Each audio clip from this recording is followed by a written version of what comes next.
The doctor is in. My name is Dr. J. Thomas, and this is the Randomosity program on Outcast, OCCR-Owens Community College Radio, profiling the music of Nat King Cole this week for Black History Month. This is Randomosity. You're listening to Randomosity on Outcast, OCCR-Owens Community College Radio. And this week we're profiling the music of Nat King Cole. He recorded over 100 songs that became hits on the various aspects of the pop charts. He was also the first African-American man to host an American television series. And there's so many things that we could say about this man, and we will throughout the rest of the program, but, you know, Nat King Cole also had his roots in gospel and spiritual music.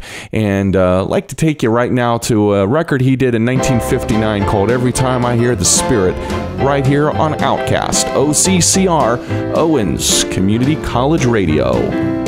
Back on the Randomosity program on Outcast, OCCR-Owens Community College Radio. And I'll tell you, you know, if you're ever out in the Hollywood, Los Angeles area, you go up this place called Vine Street. There's this place called the Capitol Records Building, otherwise known as the Capitol Records Tower, otherwise known as the house that Nat built. You see, Nat King Cole made so much money for Capitol Records in the 1950s and 60s when he was still alive, and even after his passing, that basically Capitol Records was built off the back of this one man.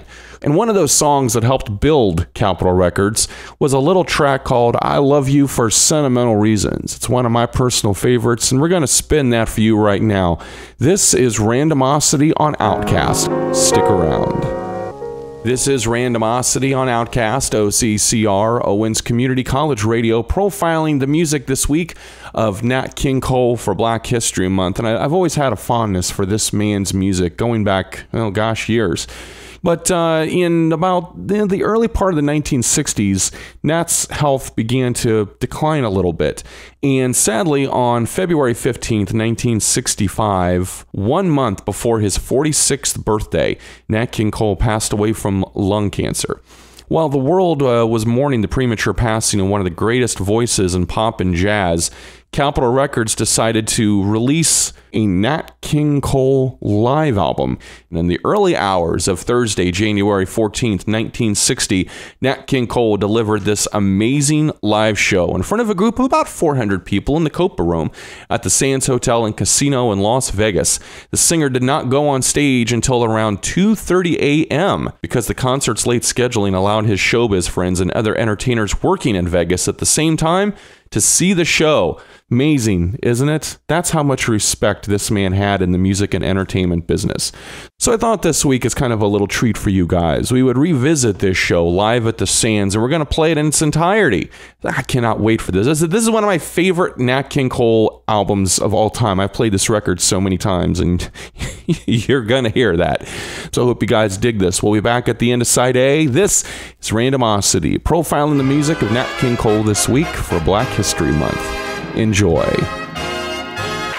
Back on Randomosity on Outcast, OCCR-Owens Community College Radio. My name is Dr. J. Thomas, profiling the music of Nat King Cole this week for Black History Month, playing the Nat King Cole at the Sands album, released posthumously, and in fact on April 2nd, 1966, peaked at number 74 on the Billboard 200, and successfully portraying him as a charismatic onstage performer who could swing just as well as another young man who you might know by the name of Frank Sinatra. In fact, a lot of comparisons to the two, and Frank's even publicly, when he was alive, given it up to Nat King Cole and talked about how great of a performer he was.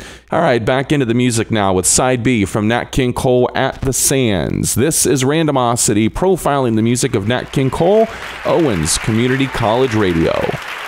Thank you so much for joining us for another edition of Randomosity right here on Outcast, OCCR-Owens Community College Radio, celebrating the music of Nat King Cole this week for Black History Month. And next week, guess what we're going to be profiling for the very last Randomosity of the month? Just guess. Can you guess? Next week, we're doing Quincy Jones. Because let's face it, Quincy Jones is responsible for Sanford & Son, the theme to that show. He's responsible for We Are the World. He's responsible for Michael Jackson's Thriller. He's responsible for resurrecting the career of Donna Summer. I mean, I could go down the list. Also, an amazing jazz legend. We're going to talk more about him next week, but until then, my name is Dr. Jay Thomas. This is the Randomosity program. Thank you so much for joining us, and we'll see you next week. They try